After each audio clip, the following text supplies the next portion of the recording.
శ్రియం దద్యాత్ మమ సీతాపతి ప్రభువు. ఇది ఒక షోడశాక్షరి మహామంత్రం అన్నమాట. సీతాపతి అయినటువంటి రామచంద్ర ప్రభువు నాకు సకల ధర్మ కార్యముల యందు విజయాన్ని ఇచ్చుగాక. అంటే నేను ధర్మం కోసమే జీవించాలి, ధర్మాన్నే ఆచరించాలి, ధర్మాన్నే ఆచరింపచేయాలి.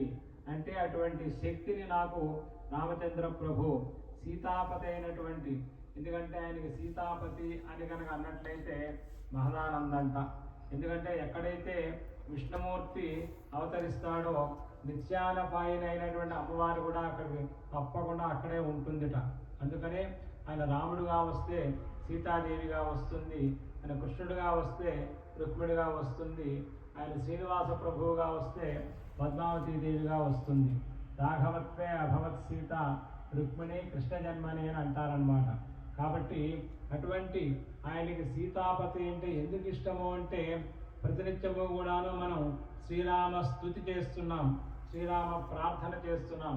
దాంట్లో మనం ఏమంటాము అంటే రామాయ రామభద్రాయ రామచంద్రాయ వేధసే రఘునాథాయ నాథాయ సీతాయా పతయే నమః అని ఆయన మనం ప్రార్థిస్తాం. రామచంద్ర ప్రభువుకి చాలా ప్రీతికరమైనటువంటి ప్రార్థన అన్నమాట. ఆయన్ని రామ అని మనం సంబోధిస్తాం అనుకోండి, మహదానంద పడతారు ఆయన.